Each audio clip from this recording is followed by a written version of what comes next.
कितने युगों बाद आज माता सावित्रीबाई फुले का जन्मदिन मना रहे हैं और मनाने का हम लोगों के अंदर सोच कहां से पैदा हुई। क्योंकि अभी बसंत ऋतु जिस दिन होती है उस दिन सरस्वती पूजा होती है और सारे स्कूलों में होती है, लेकिन आज तक जहां तक जो मैंने देखा है किसी भी विद्यालय में माता सावित्रीबाई फुले की जयंती का समारोह नहीं मनाया गया। जो मैंने देखा है, अगर किसी के नॉलेज में हो तो हमें माफ करना, लेकिन मैंने आज तक नहीं देखा अपनी आंखों से। और आज इस विद्यालय के जो है संचालक को हम कोटि कोटि प्रणाम करते हैं कि आपके साहस को प्रणाम करते हैं कि आपने इतना बड़ा साहस जुटाया और माता सावित्रीबाई फुले का जन्म दिवस मनाने का कार्यक्रम किया। क्योंकि हम जिस व्यवस्था में घिरे हुए हैं, अगर हम कुछ जानते भी हैं तो मुंह से बोल नहीं सकते, क्योंकि शुरू से आज सभी वक्ताओं ने बहुत कुछ उतार के रख दिया है और जानकारी दी हुई है सब लोगों को, लेकिन हमारा समाज चोरी व्यवस्था में जी रहा है। एक आस्था, दूसरी व्यवस्था। आस्था के विषय में तो हमारे बच्चे जैसे ही जन्म लेते हैं माँ के पीछे लग लग करके वो सब सीख जाते हैं। किसी को बतानी नहीं पड़ती है कि आस्था क्या चीज होती है। लेकिन आज क्या विडंबना है कि व्यवस्था के विषय में भी बोलना पड़ रहा है।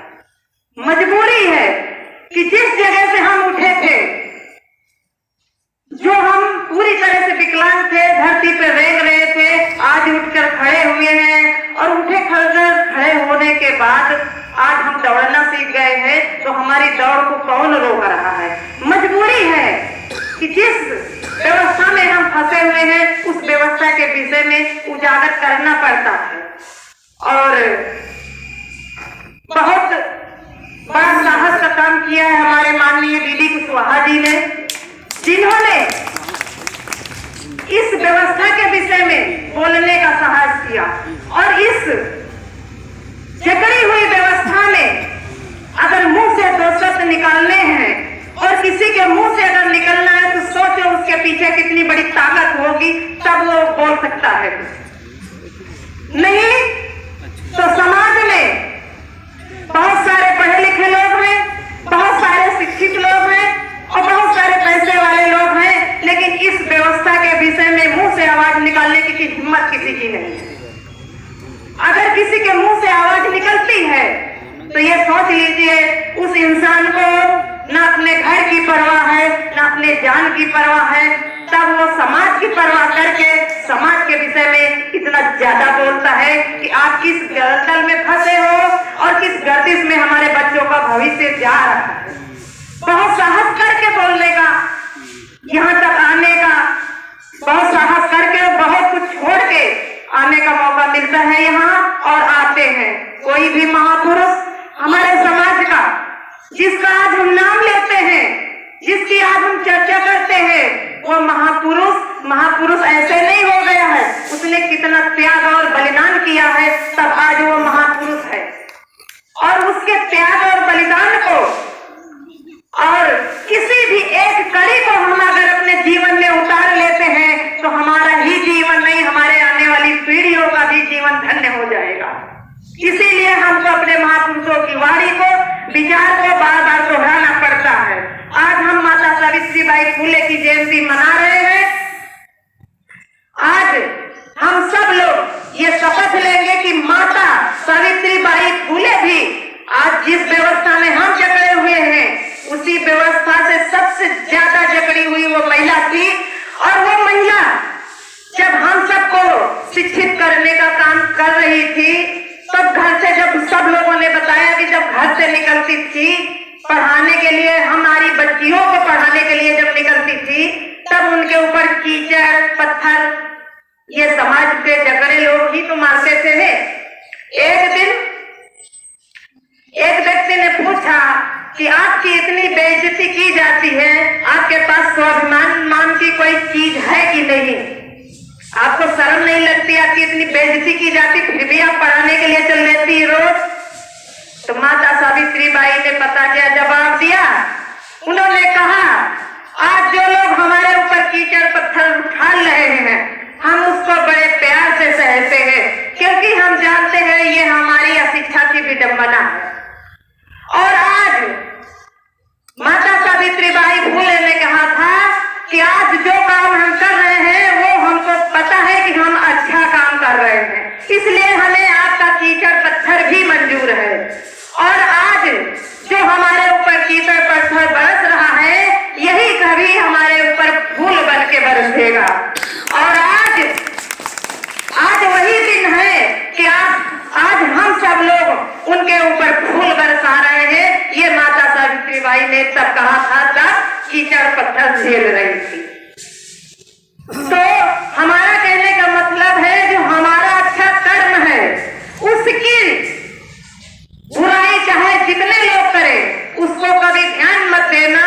हम अच्छा कर रहे हैं, हमें पता होना चाहिए, और हमें अपने अच्छे कदम की तरफ बढ़ते जाना चाहिए, तभी हम कोई काम कर सकते हैं।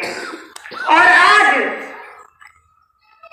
इस विद्यालय में सबसे ज्यादा हम जो ये विद्यालय के प्रभारी हैं साहब, ज्यादा हम परिचित नहीं हैं आपसे, लेकिन हम आपको ये कहते हैं कि जो हम लोग बात करते हैं, क्योंकि सबसे बड़ी बात यह है कि ये समाज का इतिहास है, कि इतिहास दो शब्दों में बहुत बड़ा भी कहा जा सकता है, लेकिन दो शब्दों में मैं कह रही हूँ।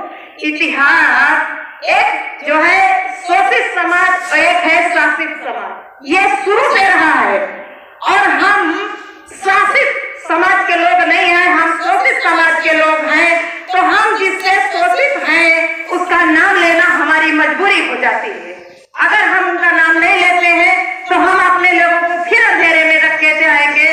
तो इसलिए उनका नाम लेना हमारी मजबूरी हो जाती है और हमें लेना पड़ता है। इसके लिए हमें, या फिर हमारे आगे वक्ताओं ने जो आगे उनका नाम लिया, हम कह रहे हैं कि आपका नाम लेना हमारी मजबूरी नहीं है। आपको तो खुश होना चाहिए कि हम आपके द्वारा किए हुए गुणगानों को, या आपके द्वारा किए हुए महान कार्यों को हम लोग गुणगान कर रहे हैं। आपको खुश होना चाहिए, आपको दुखी नहीं होना चाहिए।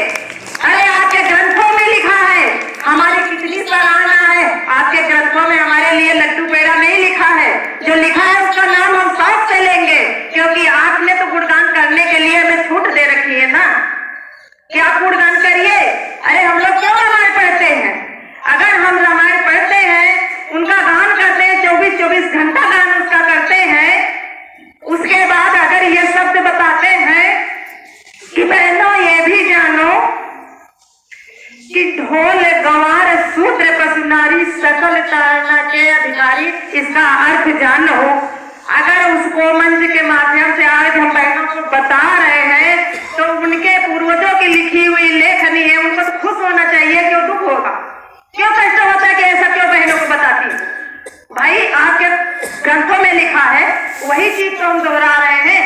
और अंत में मैं एक शब्द कह के आप लोगों से विदा चाहती हूँ कि साहित्य ये समाज का दर्पण होता है, और अपने साहित्य को पढ़ो, अपने पूर्वजों के लिखे हुए साहित्य को पढ़ो, तभी जाके अगर हम वर्तमान के विषय में ज्ञान कर रहे हैं अध्ययन, तो जब भविष्य के विषय में हमें कुछ छोड़ के जाना है, तो हमें अपने भविष्य की किताबों को पढ़ना होगा, पूर्वजों के दिए हुए ग्रंथों को पढ़ना होगा। पढ़ के तब हम वर्तमान में उसका अध्ययन करेंगे, तभी हमारे बच्चों का भविष्य सुरक्षित रह पाएगा।